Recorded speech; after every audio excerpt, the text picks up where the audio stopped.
Hello friends, चलिए आज हम पढ़ेंगे मैथ टॉपिक नंबर 2।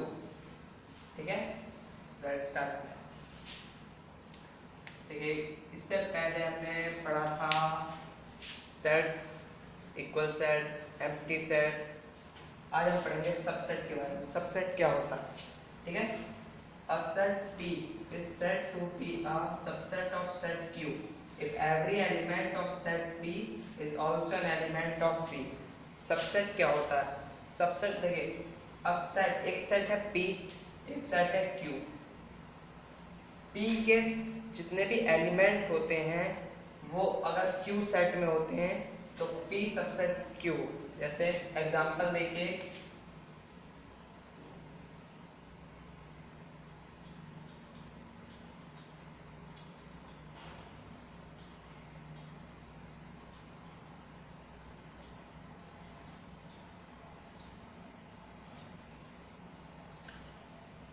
ठीक है, P में 3 एलिमेंट है 1 2 3, Q में 5 एलिमेंट है 1 2 3 4 5। ठीक है, इसके सारे एलिमेंट्स इसमें हैं तो इसी को हम कहते हैं P सबसेट Q। ठीक है, सबसेट का सिंबल ये होता है। ठीक है, मतलब सबसेट देखिए क्या होता है। सबसेट ये होता है किसी भी एक सेट के एलिमेंट किसी दूसरे सेट में हो, उसे ही हम सबसेट कहते हैं। ठीक है, चलिए आगे बढ़ते हैं, दूसरा देखते हैं। एक और एग्जांपल लेते हैं।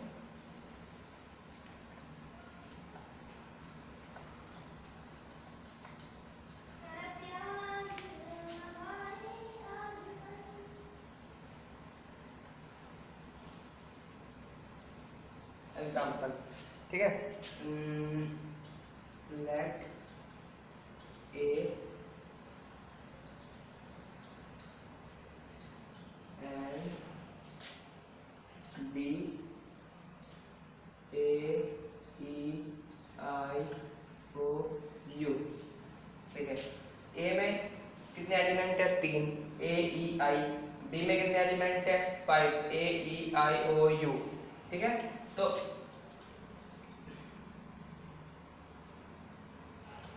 the set of A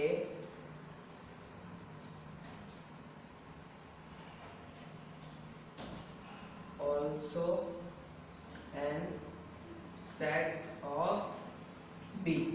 a set of A पूरा A के जितने भी एलिमेंट है वो सेट B में, तो सो A सबसेट B ऐसी सबसेट होगा। ठीक है, अब हम पढ़ेंगे, देखिए जरा इसे मिटाते हैं।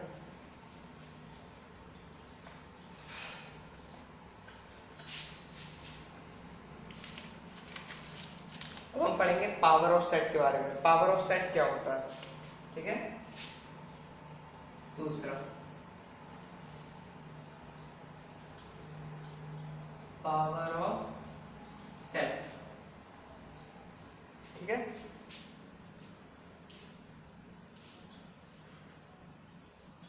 The collection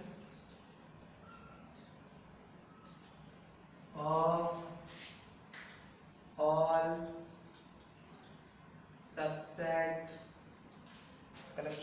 subset of a set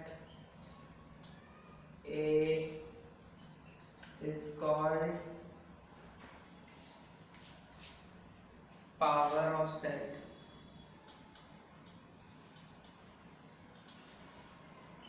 ठीक है, पावर ऑफ सेट क्या होता है? The collection of all subset of a set A is called power of set. मान लीजिए एक सेट है हमारे पास ए, एक सेट है इसमें 2 एलिमेंट्स हैं। ठीक है, तो अब हम इसके पावर ऑफ सेट्स निकालना है। पावर ऑफ सेट्स को हम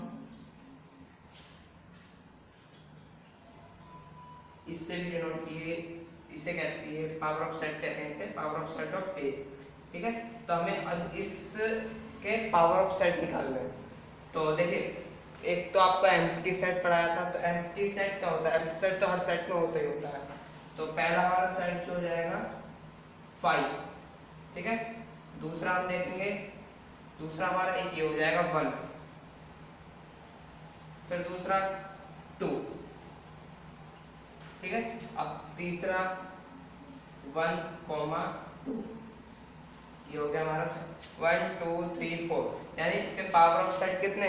4, 1 2 3 4, यानी collection of all subset of set. इसके एक सेट है, उसकी सबसेट है, इसे हम पावर ऑफ सेट कहते हैं, ठीक है। समझ आ रहा है? ठीक है, आगे बढ़ते हैं, नोट कर लीजिए। चलिए,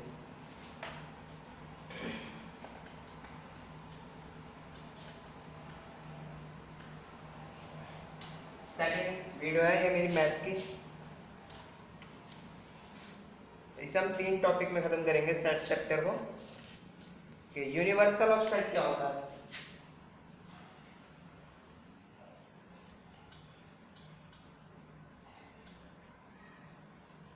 यूनिवर्सल सेट, यूनिवर्सल सेट ये होता है, ये इसमें सब एलिमेंट्स होते हैं। देखिए एक एग्जांपल से समझते हैं इसे। मान लीजिए एक ए सेट है जिसमें 2 एलिमेंट्स हैं, एक बी सेट है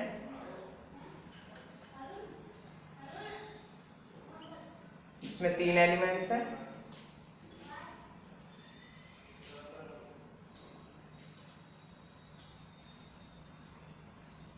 एक सी सेट है जिसमें 2 एलिमेंट्स हैं, ठीक है। अब हमें इसका यूनिवर्सल सेट क्या होगा? यूनिवर्सल सेट इसका ये होगा, देखिए यूनिवर्सल सेट को हम यू से डिनोट करते हैं, इसका सिंबल है 1 2 3 4 5 6 7, ये इसका यूनिवर्सल ऑफ सेट है, ठीक है। यूनिवर्सल ऑफ सेट मतलब इसमें हर सेट्स के एलिमेंट्स होंगे, हर सेट्स के एलिमेंट्स इसमें प्रेजेंट होंगे, तो ये इसे हम यूनिवर्सल ऑफ सेट कहते हैं, ठीक है। चलिए दूसरी चीज देखते हैं, छोटी वीडियो बनाएंगे, ज़्यादा बड़ी नहीं।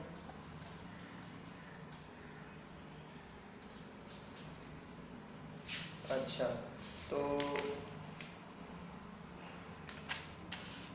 अब यूनियन, यूनियन ऑफ सेट क्या होता है?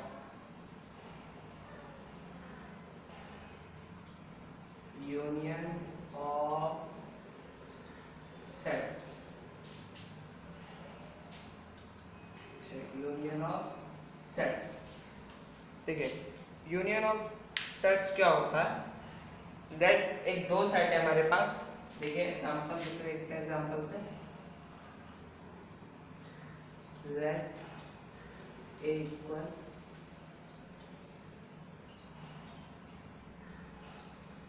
बी इक्वल 3 2 3 4, यहाँ पे एक ए सेट है, एक बी सेट है, तो इसमें हमें फाइंड करना है ए यूनियन बी। यूनियन को इस सिंबल से डिनोट करते हैं। देखिए यूनिवर्सल ऑफ सेट वो अलग है, वो यू है, ये अलग है, ये इसे हम इससे डिनोट करते हैं, ठीक है। अब हमें ए यूनियन बी फाइंड करना है, तो देखिए ए यूनियन बी क्या होगा?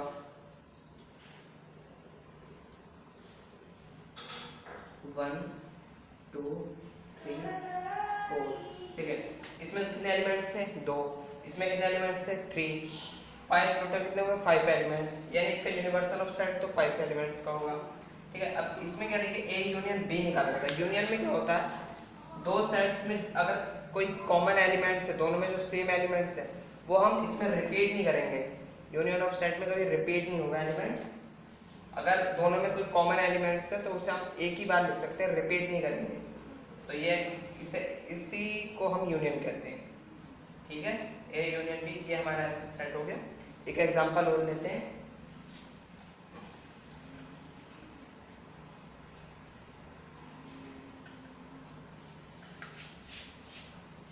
बुक से लेंगे example, let S equal A B C and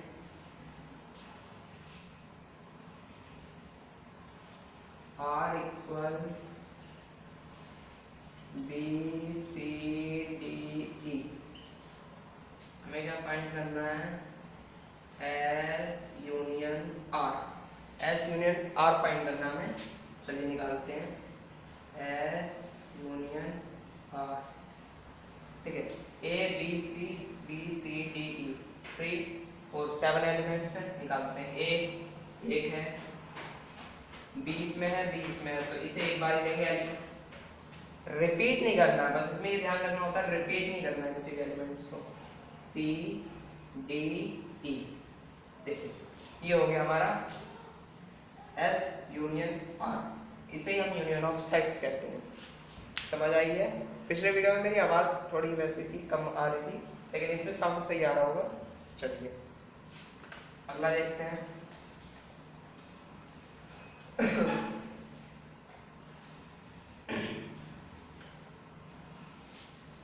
अगले में हम बात करेंगे इंटरसेक्शन ऑफ सेट्स के बारे में।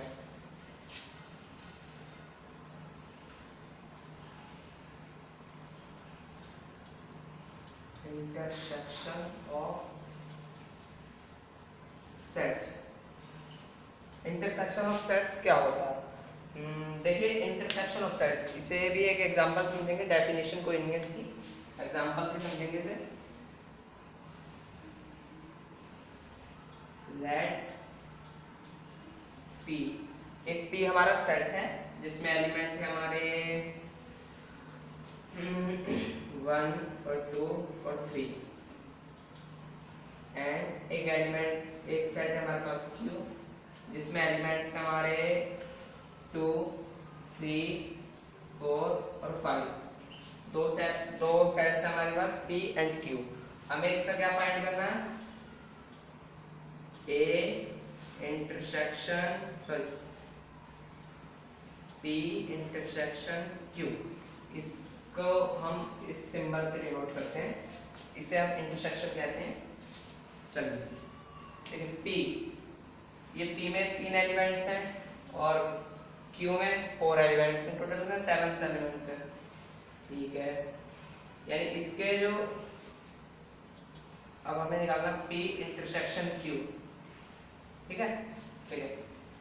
1 इंटरसेक्शन क्या होता है? देखिए इंटरसेक्शन में हम यूनियन में क्या लेते थे, जो कॉमन एलिमेंट्स होते थे दोनों में उन्हें लिख लेते थे, लेकिन रिपीट नहीं करते थे, एक बार ही लिखते थे। इसमें क्या करना हमें, इसमें दोनों सेट्स में जो कॉमन है उन एलिमेंट्स को लेना है, बाकियों को नहीं लेना। तो इसमें देखिए 1 इसमें नहीं है, 2 है, 2 लिख लीजिए, 3 है, 3 है, इसमें नहीं है, इसमें 4, 5 रह गए, कोई बात नहीं, सिर्फ कॉमन से एलिमेंट्स आएंगे इसमें, कॉमन एलिमेंट्स, और कुछ नहीं आएगा। यूनियन ऑफ सेट्स में बाकी बचे हुए भी आ जाते थे, लेकिन इसमें नहीं आएंगे। इंटरसेक्शन का मतलब ही यही होता है। ठीक है, चलिए आगे बढ़ते हैं।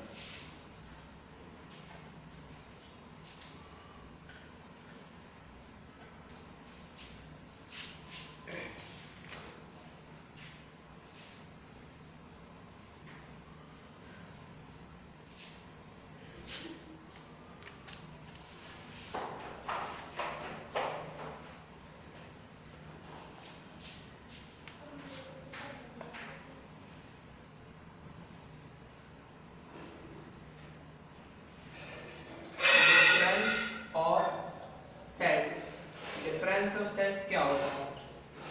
देखिए डिफरेंस ऑफ सेट्स, इसमें क्या होता है, देखिए मान लीजिए आपके पास 2 सेट है, एक ए सेट है, एक बी सेट है। ए में 3 एलिमेंट्स हैं, बी में भी 3 एलिमेंट्स हैं। ठीक है, देखिए example, let A equal 1, 4, 9 and B equal 3, 5, 4, 9, 5, इसमें और एलिमेंट ले लेते हैं 7। ठीक है, देखिए एक ए सेट है हमारे पास 4 एलिमेंट्स हैं जिसमें, एक बी सेट है जिसमें 3 एलिमेंट्स हैं। एक मिनट,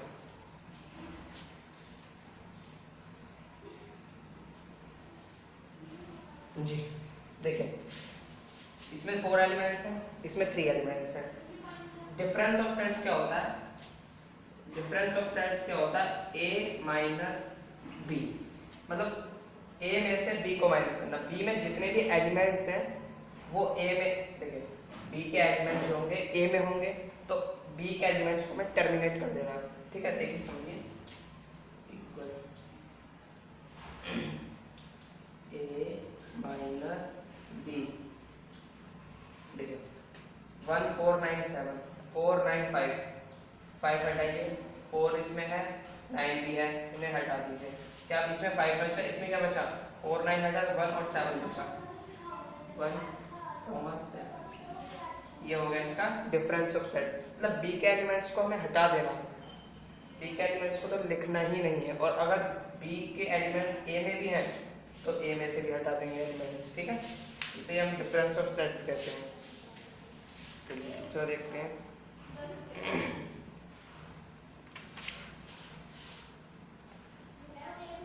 समझ आ रहा होगा आपको, कोशिश कर रहा हूँ।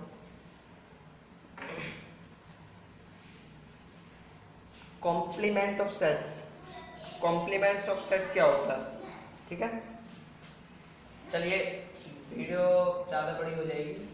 ठीक है, अब इसमें क्या टॉपिक रह गया? कॉम्प्लीमेंट्स ऑफ सेट्स रह गए, और practical problem of union and intersection, और एक दो टॉपिक्स और बचे हैं, बाकी कुछ न्यूमेरिकल रह गए, उन्हें भी करेंगे। और आज के लिए तो इतना बहुत है, काफ़ी लंबी वीडियो हो जाती है तो सही नहीं रहता।